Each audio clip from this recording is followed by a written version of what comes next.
దశరథ్ కార్తీక్ తోటి ఇలా అంటూ ఉంటాడు. మీ అత్త ఇక బతకదని నాకు అర్థమైపోయిందిరా. ఉదయం లేచిన దగ్గర నుంచి ఇంట్లో ఎవరిని గుర్తుపట్టడం లేదు.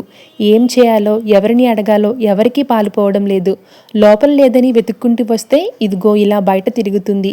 మీరు ఎవరూ కనిపించకపోతే ఆ గేటు తీసుకుని ఎక్కడికి వెళ్ళిపోయేదనని దశరథ్ కార్తీక్ దీపాలతో అంటూ ఉంటాడు. ఇంత ఐశ్వర్యం ఉండి ఏం లాభం దీపా? అన్నీ ఉండి కూడా నా భార్యను నేను కాపాడుకోలేకపోతున్నాను. ఇంతటి దుస్థితి ఏ భర్తకు రాకూడదని చెప్తూ ఉంటాడు దశరథ్. దాంతో దీప ఆవేదనను ఆపుకోలేక గట్టిగా నాన్న అని పిలుస్తుంది. ఆ మాట వినగానే దశరథ్ ఒక్కసారిగా షాక్ అవుతాడు. నాన్న, ఆ పిలుపు కోసమే కదా ఇన్నాళ్ళు నా ప్రాణం కొట్టుకుంది. నా కన్నీరు చూసి నీ గుండెల్లో దాచుకున్న పిలుపు బయటకు వచ్చిందా తల్లి? నీ కన్నతండ్రిని కాకపోయినా కనీసం కాళ్ళు కడిగి కన్యాదానం చేసిన బాధ్యతకైనా నాన్న అని పిలిచావా? ఇప్పుడు పిలిచి ఏం లాభం? ఈ నాన్న ఇక బతకడు దీపా. ఈ బాధతోనే చచ్చిపోతాడని దశరథ్ బాధపడుతూ చెప్తూ ఉంటాడు.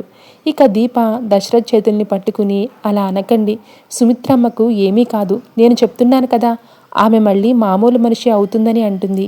ఏం కాదని ఎలా అంటావు? ఏ ధైర్యంతో ఇలా చెబుతున్నావని దశరథ్ దీపను అడుగుతూ ఉంటాడు. అసలు కాపాడుకోవడానికి అవకాశం లేని స్థితిలో నేనున్నాను.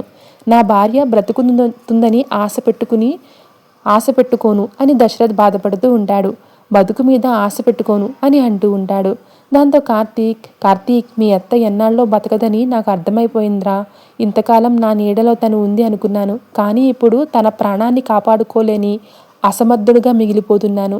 భార్యను బతికించుకోలేని భర్తగా నేను మిగిలిపోతే ఆ నిందను నేను భరించలేను. అదే జరిగితే మీ అత్త కంటే ముందు నా ప్రాణం పోవాలని ఆ దేవుణ్ణి కోరుకుంటున్నాను అని దశరథ్ చెప్తాడు. దశరథ్ మాటలు వినగానే దీపా కార్తీకుల కంట నుంచి కన్నీరు వస్తుంది. ఎంతమంది దేవతలకు మీ అత్త పూజలు చేసింది, ఎన్ని మొక్కులు మొక్కింది. ఆ దేవతల్లో ఏ ఒక్కరైనా నేను బతికే ఆ ఆయుష్ని కూడా తనకి ఇచ్చేస్తే బాగుండును అనిపిస్తుంది అని అంటూ ఉంటాడు కార్తీక్. తను లేని బతుకు నాకెందుకు, ఎవరికోసం నేను ఉండాలి అని దశరథ్ అంటూ ఉంటాడు. దశరథ్ ఏడుస్తూ కార్తీక్ని గట్టిగా పట్టుకుంటాడు.